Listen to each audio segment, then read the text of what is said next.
All right, here we are. Sorry, a little bit of technical difficulty there. Welcome to Volleyball Late, where we are going to be breaking down one heck of a season opening match. Number one, Nebraska holds off number three, Pitt in 4 sets. I'm Jeff Sheldon.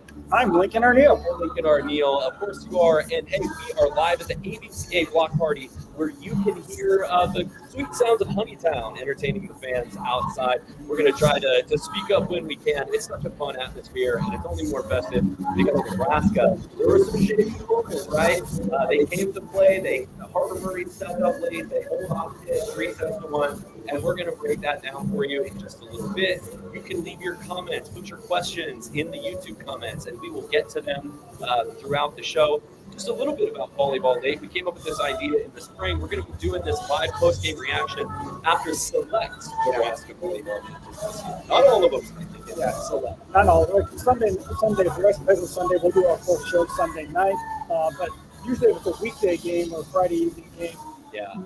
More often than not, we'll do it. Saturday, we'll hit or miss depending on the caliber of the game. But we are going to we're going to break down the game. We'll give you some of our thoughts. This is our immediate thoughts with reaction.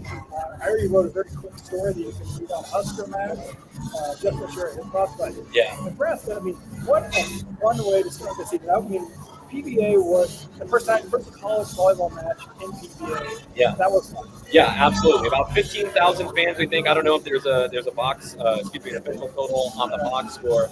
The fans were fired up and ready to go. We're going to get to all your comments, all your questions, and recap this match a little bit. But first of all, we need to say thank you to a couple of folks. Thanks to our sponsors, Alumni Hall, who are sponsoring Volleyball State and Volleyball Late all season long.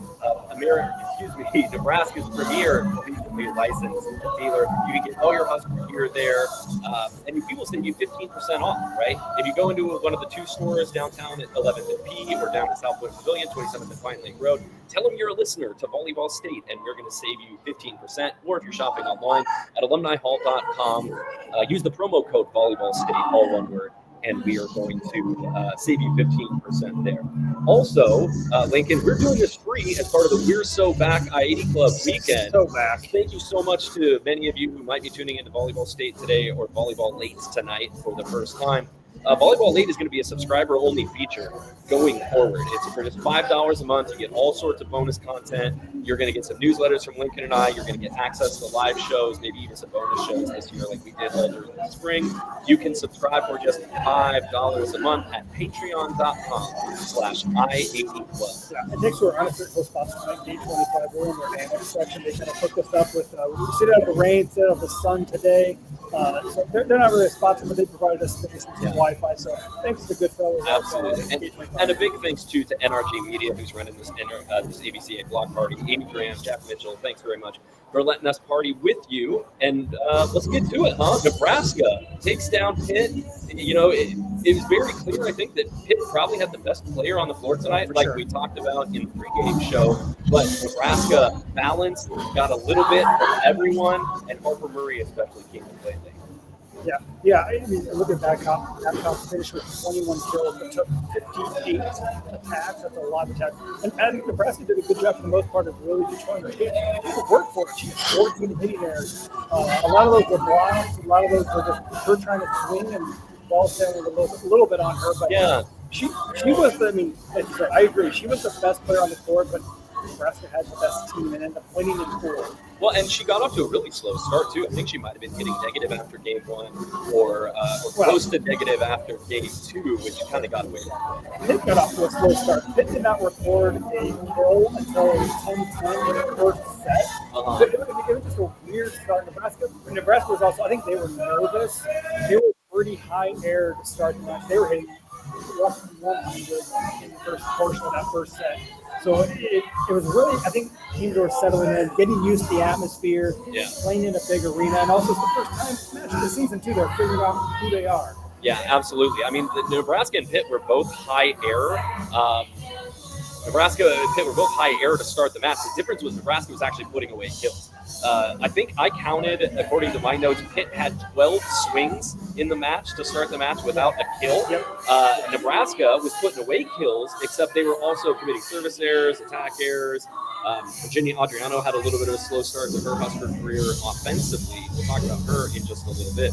But, Pitt finally found the offensive touch late in game one, and they were out. They led this match, I think, 21-18 in game one before Nebraska, put their foot on the gas and closed with a 7-1 run. The key part of that whole run was Taylor Landford. She had 2 big blocks and just a heavy arm build during that. You could tell how happy her teammates were for her during that.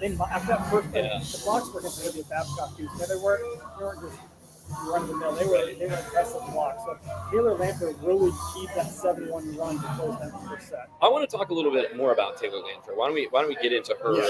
Because I might be doing some writing about her for Husker Max.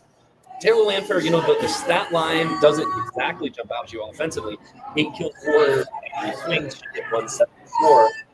But man, those blocks. 8 of them, and a lot of them came at really key times. We talked about this in the pregame show we did at 4:00 on Volleyball State. Landfair is going to be at least to start the season, Landfair looks like she's going to be your front row second outside hitter because of that. And then they brought in the freshman Terea Sigler to play in the back row. And you saw that strategy, I think, really pay off for Danny Kelly. Not just with the 8 blocks, but Landfair was starting to put some balls away too. Yeah, I mean, what she had for the match, she had 8 kills, 23 swings, but I think when Nebraska needed her, she delivered. Especially that first set too. I think Nebraska, especially how good their defense limited it and kind of kept it out of what they wanted to do. Nebraska, you felt they almost they were on track to blow that first game down 21-18, but Taylor Landford spark. I mean, you got that really loosened them up and made Nebraska relax a little bit. Yeah, I mean, we were talking about Olivia Babcock just a second ago, and thank you to Jim Davis for putting this in the chat. I'm going to take Jim's word for it, by the way. I did not have this written down, but, Jim Davis, that's an honest name. I'll believe him. Babcock hit 0 in her first 34 swings. It was the last, whatever she had, 24, where she really did some damage, including in game 4. But let's talk about game 1 here just a little bit. Nebraska trailed 21-18, and you're sitting here thinking, after that slow start, that terrible start that Pitt had, is Nebraska going to let this slip away? Is game 1 going to slip away? And it almost did, except Taylor Landfair's defense and Pitt starting to get a little bit more high error brought Nebraska back into it. Landfair blocks Babcock to tie it 21-21, and they go back to her on the next play. Landfair they go back to, and she gets an out-of-system kill, tucks it right inside the back corner, kind of a hard ball to swing at. That's the kind of swing an All-American makes, and that puts Nebraska up 22-21. Babcock again, kind of that slow start, missed long to put Nebraska up 23-21, and then Landfair blocks Babcock again. They'll set her from anywhere. Right? They set her the D ball, which is a swing out of the back row on the right side. It's a back set for the setter. It sets her a lot on that in that rotation tonight. Landfair again blocks Babcock, I think, for the second time of the set, and then Harper Murray put away a kill out of the back row. It capped a 7-1 run for Nebraska. The Huskers come back to steal at 25. Yeah, and I think that, like I said, that really let Nebraska kind of breathe, because then you saw at the start of the second set, Nebraska looked like they felt comfortable. They jumped out to a 5-1 and 5-1 and 16-5. Essentially, they were dominating in that second set. And I think it was all because they got that front end of the first set that really allowed them to relax, allowed the ball to come to them and play more in the system as well. And I think they got a little bit flustered. Yeah, absolutely. And it's easy to get flustered when you're playing in front of a pretty big home court advantage. The MC part of the crowd really tried to play it off at first like a neutral court match, and I think they quickly realized that was absurd. I think Pitt had an ace in the first set, and they were trying to get the crowd. Nebraska fans were not going to be chanting. You want to do your neutral court, USA volleyball type stuff. Like, save it for Stanford, Florida. These people have seen a volleyball match before, and they know how to cheer for it. Since we talked about that, I thought that it was a very good atmosphere. They did some really cool things. They had little light up wristbands, which I don't know if you were in the arena. You saw. I didn't get one. Well, media didn't get one, but I don't know how well it showed up on TV. But after every point, it kind of flashed that team's colors. It was a cool thing. That was cool. I take or leave the in-house post. I leave it both nights, especially I mean, I could Yeah, see there was how some strong yoga instructor energy there. I can see how they'll be valuable when you're in a neutral arena, but when you're in an arena full of Nebraska fans, they don't need to be told how to cheer or when to cheer. Even they'll recognize when Pitt makes good plays and cheer for them then. But that was the one distraction. But they did a lot of cool things. Did some rule changes. They didn't switch sides. There's only one timeout. I don't think we explained that because I had forgotten about it. We didn't explain this in the pregame show. This event, they're kind of playing around with some international style rules. For one, each team only got one timeout per set. But there was two meetings. But exactly. Yeah, once a team reached 10, and I want to say when a team reached 20, there was immediate timeout, and then each team could call timeout once instead of twice, like in regular college volleyball. There was also the Gold 6 replay system. So you saw no line judges tonight. Every AI comes for all of us, apparently. Every line call was done by the Gold 6 replay system. We did have challenges, though. Yeah, and I will say, I talked to Dan Fisher about what he thought of the rules, and he said that he didn't like the timeout rule because there were a couple times, especially late in sets, you need to call timeout. He wanted to call timeout. He may have used a challenge or whatever, but especially that second set, they used their timeout when they were down 5-1, and they were out of timeout for the rest of the set. I don't think Dan Fisher came away from tonight super impressed with either the sort of the international rules or some calls that he was getting. Yeah. We talked about it on social media a little bit. The officials, I mean, I have seen this in college volleyball now for the last couple of years. They're getting very lenient on throws or prolonged contact, and Nebraska had several calls, I would say non-calls, on plays where they make prolonged contact with the ball, and then Pitt came back and did it again late in the match. I'm like, oh man, if he calls Pitt for a carry pair, Fisher's going to explode. But he was giving it to the up official a little bit. And I think he was also kind of upset with double contact that was getting called. There was a couple times where they set the ball, and it went over the net. Almost every time I feel like they did that, where they got called for a double contact. So it's a learning, but what I appreciated was that the last 5 to 8 points of each set did not take 15 minutes. No. After you got past 20, I mean, there were only a couple timeouts the entire match. So it made the players react. It made them play more in the moment. So I appreciated that too. Coaches probably like to have a little bit more control over those situations, though. Yeah, absolutely. And thanks, folks. We're rolling with a couple of technical difficulties here. Just when you take the show on the road, all of the wires are showing. I think we might have made an adjustment here that make things a little bit easier to hear. So post that in the comments. Let us know if you can hear things just a little bit easier now. Although, who wouldn't want to rock out to the music of Honeytown taking place outside? Let's talk about Harper Murray, unless you wanted to move on to something else. No, let's go Harper. All right, Harper Murray, let me get back here. We noticed she was noticeably absent, I think, offensively in the first part of the fourth set when Nebraska needed their All-American to step up. And she got a kill, I think, to make it 14-12 Nebraska. And from then on, Harper's fingerprints were kind of all over at the end of the match. On an overpass, too. It wasn't an in-system attack. It was an overpass where she just slammed it on, too. And we asked Harper about this, too. I mean, Harper is at her best, I think, late in each set, too. I think she's almost like a point guard. She wants to get everyone else involved, let them get their touches. But when it comes down to the clutch moments, that's where she finds it. And I thought she had you mentioned that kill to end the first set. The other biggest kill she had was 23-23 after Olivia Babcock just fired off a couple aces to tie it up. Harper called for that, and she put the ball down. That's what you want your big players to do, your All-Americans to rise to that moment. And I thought she had a big kill when it mattered most at 23-23. Yeah, absolutely. 5 kills late for Harper Murray, late in game 4, including the one to reach match point. You could tell she was going high hands a couple times earlier in the match and just was missing, and then was able to catch some fingers on some of those last ones. And I think she did a great job, too, whenever she got set inside of using the outside hand of the block and really tooling off that. She did it a couple times. I'd like to see that more, just more in general from Nebraska, to use that block to their advantage instead of always going high hands. But Harper, I think, stepped up. I mean, she was absent in that, like I said, the first part of the fourth set, but when the moment called for it, she stepped in. All right, let's move on to Nebraska's block right now. Huskers, 15 blocks against Pittsburgh tonight.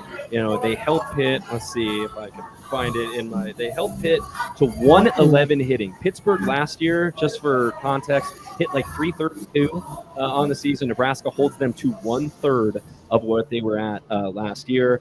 They had 15 blocks, including 8 from Taylor Landfair, who we talked about already, but Andy Jackson came up big late as well. Jackson, 10 kills, hit 348 tonight, and 8 big blocks. It seemed like, especially early on, Nebraska had Pitt read really well. Oh, yeah. And you saw a couple times, too. I mean, when they would close and put 4 hands up against in front of Olivia Babcock, because that's who was hitting most of those, it really gave them problems, too. So I thought that they did a good job of following wherever Babcock was on the floor and getting hands up on her. And again, a lot of those were with next to Taylor Landfair as well, too. That is a big block, a 6'4" and a 6'5" person. Yeah. And Rebecca Alec also had 9 kills, 7 blocks for Rebecca Alec. The one person I thought had, I mean, not a lot. Virginia Adriano she only had 3 blocks, but I remember 2 of them because they were when Babcock was hitting at the left pin. One of them, they said they were both block assists, but one of them was a solo block where she just absolutely roofed Babcock. So to have her step up in the moments. Yeah. It's funny. I noticed that when I watched the replay in the arena, Adriana was late on that play, but she's so long, right? She's 6'5" and she's all arms. And so she barely got off the floor, but Babcock tried to pull the ball down inside, and she got her arms up just in time, even though she was late on the block to stuff Olivia. Let's see. We've gone through some of the big numbers. Nebraska just dominated game 2. The Huskers had 5 kills on their first 10 swings. They led it 10-4, and then after that, it was a runaway. But Pitt, something in the water in the locker room at intermission. The team switched sides, which was the only time they switched sides tonight, and Pitt right away out to a 7-2 lead. And this is where I think you saw Pitt's serve and pass game really start to assert itself. Pitt was doing those short serves and really kind of gumming up Nebraska's patterns. Yeah, and also I think they diversified their offense a little bit too. That's where Dagmar Mauritz. She had 6 of her 8 kills came in that third set too. So I think they were a little more varied with their offense. I mean, Babcock's going to get her kills whenever, but I think that to me was what made the difference in that third set and really allowed Pitt to not only jump out quick, but fend off when Nebraska did tighten up a bit. Yeah, Huskers got to within 15-13 in game 3, but couldn't get any closer. Pitt eventually takes it 25-20. Pitt out-hits Nebraska in game 3, 262-079. And something that I thought was really telling about game 3, Lincoln, Pitt in the first 2 sets had 17 digs combined. So Nebraska was able to put balls away. They had 19 digs in game 3 alone, which meant Nebraska was not able to put balls away. Pitt was getting good block touches, and they were digging everything and turning it into transition offense. Yeah, they played a lot more scrappy, too, because there were a couple times where Nebraska should have put balls away, I thought, but Pitt got a touch. The termination problems really showed up in game 3. Yeah. I mean, whether it was, like you said, a touch off that block, or they were just scrambling and sending free balls over, which Nebraska was getting too aggressive with at times and trying to block free balls. Like, just let it come to you. Run your offense. Don't worry about trying to stuff a free ball when it's getting over the net. Were you at all thinking that we might see a setter change, in game 4 if Nebraska's offense continued or got off to a slow start? Well, we talked about this too. I mean, Bergen Riley struggled to connect with her middle blocks, especially in the first set. Yeah, a lot of those gap sets were really low. And they were low. So the hitters were, the bad part is the hitters were getting credited with hitting errors, but they were bad sets that caused them. They were too low, and they were almost having to shot put them over the net. So I think after Bergen settled down, especially in the second set, I didn't think that they were going to go to a setter change. I think she established it. Yeah. They did make one late in the. They did a double sub, but I think that was because they wanted to get Campbell Flynn in, and Ali Check got to play for a couple points. But I don't think that was nothing to do with how Bergen was performing.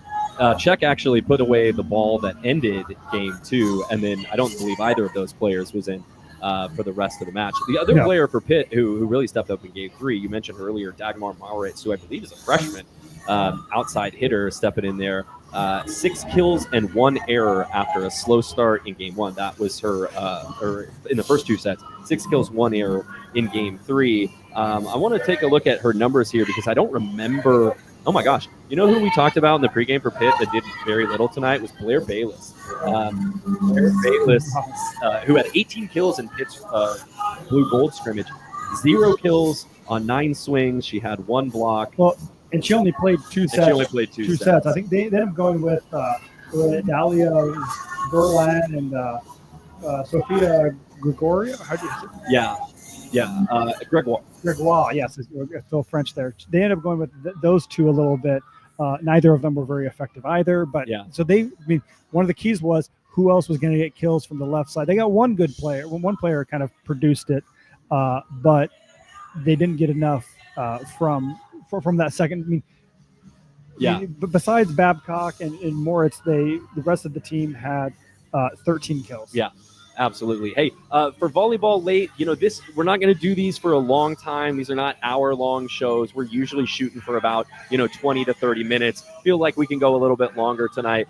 Lincoln, our guy, has to get back over and finish writing his story for Husker Max. You can read all of Lincoln's season-long coverage of Nebraska volleyball at Husker Max. Pop in there, too. I might have some things from time to time. Let's move on to Game 4. Yeah. This one was tight from the beginning. Taylor Landfair comes up with a big kill, a sharp cross-court swing out of system, and those are clutch swings, those out-of-system plays to make it 9-8. Well, and then you saw Virginia Adriano's defense. I think before Landfair's kills, that's to me where the whole set turned, because Bergen Riley, she started with a dump kill. She had a kill, so then she went back and served an ace. Those two, I think, really sparked Nebraska, and then Taylor got the kill to put Nebraska up finally. So I think Bergen, she only finished with, what was it? That was her only kill of the match. So, but it came at a very key moment. It really kind of sparked Nebraska. That's right. Coolest of Peoples, who left us a couple of comments tonight. Thank you. Said the sets were a little off and too many errors, which gave Pitt free points, but nothing that can't be cleaned up with time. Yeah, I would agree. I think, This was match 1. Yeah. This was the first match. You can tell that Nebraska's trying to do some different things on offense than what they were used to last year. They're trying to maybe run a little bit of different patterns. I think they're trying to run those gap sets to the middles a little bit quicker. Yeah. They're trying to run some tempo, and just it's going to be a little bit of a mess from time to time. Well, and I had someone in my Twitter mention said that they were underwhelmed by Adriano, and I think that was maybe in the second set. This was, yes, she played professional volleyball in Italy. She never saw an environment like this too. And we talked to her after the alumni match too. She gets nervous. Sometimes the atmosphere can get the best of her too. So I thought that she had moments where she looked like she belonged, but she also had some freshman moments or some fish out of water moments for her. So that solo block we were talking about a little bit ago, Adriano blocks Babcock, made it 11-9 Nebraska in Game 4. She had another block of Marina Pujol to put Nebraska up 18-15. And we thought Nebraska looked like they were going to pull away. After Landfair got a kill to go up 19-16, Dan Fisher went to the challenge card, probably using it as an extra timeout there. Yeah, they were challenging for a fourth touch on that, which was just a weird. It was a challenge based on vibes. Yeah. They're the vibes were off, so we're going to challenge. And then Harper Murray, asserts herself, huge out-of-system swing on a bump set that basically came from the front row from Terea Sigler. That puts Nebraska up 20-16. She gets another high hands kill to make it 21-18. And you're feeling pretty good if you're Nebraska until Pitt reminded us what we talked about in the pregame show, which is they're maybe the best serving team in the country. Yes. And they almost served their way to a 5th set. Yes. Their libero, Dupes. I'm saying Dupes. Dupes got an ace, but then she got a service error. Olivia Mount comes back with an ace to put Nebraska up 23-20. You think it's over? And it's smooth sailing from there, right? Not so fast. Olivia Mount then misses a serve, and that sends Olivia Babcock back to the line. And I was sitting up there, and I was sitting next to Jacob Padilla from Hale Varsity. Her dad, Hale Varsity. And when she served, I'm like, oh, that's long. It had so much topspin that it spun down and caught the end line. It was an impressive serve. Dupes' ace was sort of like that too. Nebraska let both of those serves go thinking they were out, and they just hammered the back line. Babcock back-to-back aces, and all of a sudden we're tied at 23, and you're having Penn State Final Four flashbacks. But then Harper Murray comes back, gets a tool kill to give Nebraska a match point, and then where else was Pitt going to go on match point? It was a good pass And their setter, Brooke Mosher, decided again to go to Babcock. I think it was on a Bick. It was right in the middle because there was a triple block, and Nebraska just three blockers converged in the middle of the court. Nebraska, and I believe those three blockers were Landfair, Andy Jackson, and Bergen Riley. Correct. The ball goes straight down to the floor, and Nebraska escapes 25-23 in Game 4. I thought Pitt was in. I think I said this to you when I was sitting next to you. I thought Pitt was in system like basically all night. Yeah, Nebraska didn't. Nebraska had 3 aces, 8 errors, I believe. Didn't challenge Pitt, I thought, that much, but Pitt's passers were putting the ball right on Mosher's head. I thought Pitt actually won the serve and pass game tonight, and we'll see if we get passing stats tomorrow or maybe Sunday from Volleymetrics if my hunch is correct, but I thought Pitt's passing for replacing their 4 primary passers from last year was really good, and they were able to run in-system offense. It's just nobody but Babcock was really able to step up and help them. Yeah, I thought Pitt did really well with their scramble mode and really kind of handled the whatever Nebraska was throwing at them. And they did well in system, but they kept the ball up and kept the ball over. We got another comment here from Lindsay Johnson. Says, hey, let's talk about Lainey Choboy. She has some big shoes to fill tonight, and she looked good. I agree. Justice for Liberos. Hashtag Justice for Liberos. Emily Eamon gave the Live Laugh Libero shirt that you can get in the I-80 Club store some run on the Big Fox tonight. We better wake up to like 45 shirt orders tomorrow, or else what are we even doing here? So popular. Lainey Choboy, 16 digs tonight, a match high. I thought Nebraska's floor defense, Lincoln, was excellent. They didn't let tips fall. They dug some big shots from Olivia Babcock, and Lainey Choboy just kind of bossing everyone around back there. Looked really good. Yeah, I thought Lainey Choboy did really well. I'm trying to find the serve receive numbers, but do we have those? There's not on this. I do not see those on here. All right. But she did well, and then I thought Olivia Mauch did well too. She finished with eight digs. And she came in for Virginia Adriano and ended up starting to serve for her. Let's see if I can get these right here. Oh, yeah. No, that's all right. You keep looking, and I'm going to keep talking here. Choboy, 16 digs. Nebraska, for the match, out digs Pitt. Let's see, 46-42. So Pitt really made it up over the last couple of sets, but still, Nebraska, their point scoring percentage, 42.6%, which means when Pitt was serving – or no, wait. I always get confused on these. But it was 10 points better than what Pitt was. So, part of that skewed by Game 2. That's why volleyball stats, you can't always be like, well, this was the story of the match, because you can get blowout sets like Nebraska had in Game 2. But, the Huskers' floor defense and their block, I feel like, bottom line, really won them this match with some big clutch swings from Harper Murray in the middle. Yeah, and Bergen Riley, too, also had a double-double, 40 assists, 10 digs. She has the talent to be able to get that many digs, but that then impacts. Nebraska had. She gets 10 digs. Nebraska had 8 non-Bergen Riley assists. So whenever a lot of bump sets. Yeah, a lot of bump sets. But like you said, Toria Sigler had maybe the bump set of the match when she set up Harper Murray for that big swing. Nebraska's newcomers tonight. None of them I felt like really, really jumped out. Adriano with those blocks. She had 6 kills, I believe. Yes. 6 kills, 5 errors on 19 swings. Sigler had a couple big swings out of the back row. In fact, she's only credited with 1 kill, but it stands out to me because it was in the back row. So it really was Nebraska's vets, as we talked about earlier in the week, that came up and played well. And you could see, though, last night, Pitt's gonna win a lot of matches this year. Yeah, they're gonna be very good. You could see why they were a plus 10% over their opponents in good pass percentage last year, which has got to be one of the biggest net margins in the country. Like, all of them can serve tough, not just with big bangers, but like their placement, and they would yo-yo you, serving short, then serving deep. They were hitting corners and edges. Babcock blew my mind with some of the placement that she could get on that ball. So, if you're Nebraska, you're just like thanking the Lord that you got out of here with a win before and not had to go to a 5th set. Yeah, survive the Olivia Babcock experience. So, you want to avoid those 5th sets because those sprints to 15, anything can happen, and that's when a player gets 5-6 kills, and there's the match right there. Let's see as we go to the I-80 Club Discord, and if you are a subscriber to the I-80 Club and Volleyball State for as low as $5 a month at patreon.com/I80 Club, you will also get access to the I-80 Club Discord, where Lincoln and I will pop in from time to time. We'll have live chats. We'll take your comments, and that's how we interact during our subscriber-only live shows. Matt Calloway says Adriano's blocks look really good when they succeeded, and the best individual plays I saw were Babcock's final 2 serves. They were Absolutely. nasty. They were nasty. We got to get out of here. Is that what you're telling me? Yeah, I got to go write stories. Absolutely. So, hey, thank you so much for joining us for Volleyball Late. This is about how long they're going to go each time, anywhere from 20 to 30 minutes.